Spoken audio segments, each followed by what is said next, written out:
সরকার আসছেন, যেসব গণহত্যা হয়েছে, যেসব রাতের আধারে গুম হয়েছে, সেই হত্যা হলে আজকের এই 24-এ এই গুম হতো না। আপনি দেখেন এই 14 বছরে যে গুম হয়েছে, এ তো লোমহর্ষক ঘটনা।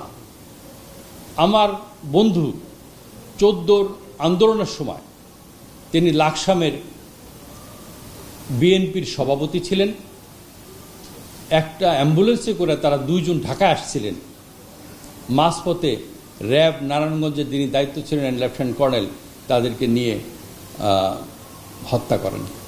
তার 3 দিন পরে আমরা জানতে পারি, যখন খোঁজার পরে দিলাম তাকে হত্যা করা, তার লাশও পাওয়া যায়নি। তো এরকম শত শত ঘটনা আমাদের জানা আছে, যেগুলো এখন বেরিয়ে আসছে। তো এগুলো কারা করছে? এগুলো কি পুলিশ তার স্বেচ্ছা করছে? তাই পুলিশের পিছনে যে মুনিরা আপারা যারা আগামী দিনে দায়িত্ব নেবেন, তাদেরকে যদি এই সংস্কার যেগুলো করবেন, এটা অত্যন্ত একটা দলিল হিসাবে থাকবে আমাদের কাছে। প্রত্যেকটা সংস্কার যারা করবেন, এই দলিলগুলো থাকবে। এইটা কিন্তু আমাদের জন্য একটা বাইবেল হিসেবে আমরা যেই রাজনৈতিক দলে আসুক তাদেরকে বলবো যে এই সংস্কার করেছেন কিনা, এবং আপনারা যারা রাজনীতি করেন, আপনাদের যদি ম্যানিফেস্টোতে এই সংস্কারগুলো তুলে ধরেন, তাহলে তাদেরকে কিন্তু আমরা নির্বাচিত করবো আগামী দিনে। একটা রাজনৈতিক দলের নেতা মাঝে মাঝেই বলেন, এবারের নির্বাচন কিন্তু জয়ী হওয়াটা কিন্তু সহজ হবে না, আসলেও সহজ হবে না।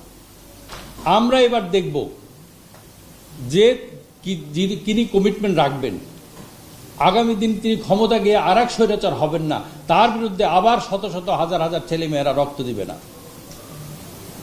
এইটা আমাদেরকে যারা নিশ্চয়তা দিতে পারবেন, তাদেরকে কিন্তু আমরা নির্বাচিত করব।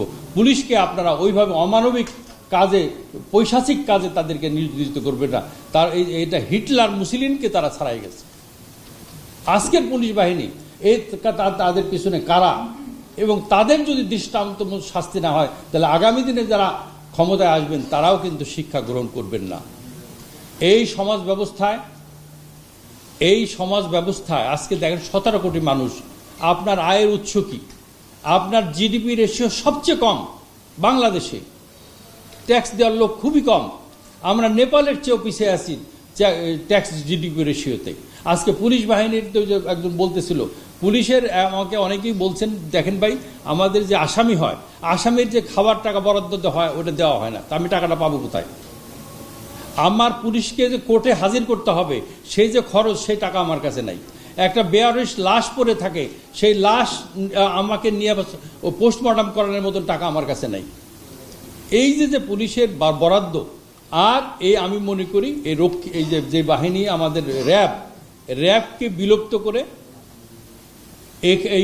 এই বাজেটটাকে পুলিশে দেওয়া হোক, এবং পুলিশের পর্যাপ্ত বাজেট করা হোক, যাতে পুলিশই একটা সক্রিয়ভাবে কাজ করতে পারে। আসামি গ্রেপ্তার থেকে শুরু করে যেই কাজগুলো র্যাব করছে বা অন্যান্য বাহিনী করছে, আমি মনে করি যদি ফাইন্যান্সিয়ালি ওয়েল ইকুইপড পুলিশকে না করা যায়, আর যদি রাজনৈতিকভাবে তাদের ব্যবহার থেকে বিরত না থাকা যায়, তাহলে আমাদের এই ধরনের ঘটনা আরও পুনরাবৃত্তি ঘটবে। এটা আমি নিশ্চিত করে বলতে পারি। আমার বিশ্বাস আজকের আলোচনার থেকে আমরা এই ধরনের একটা রিকমেন্ড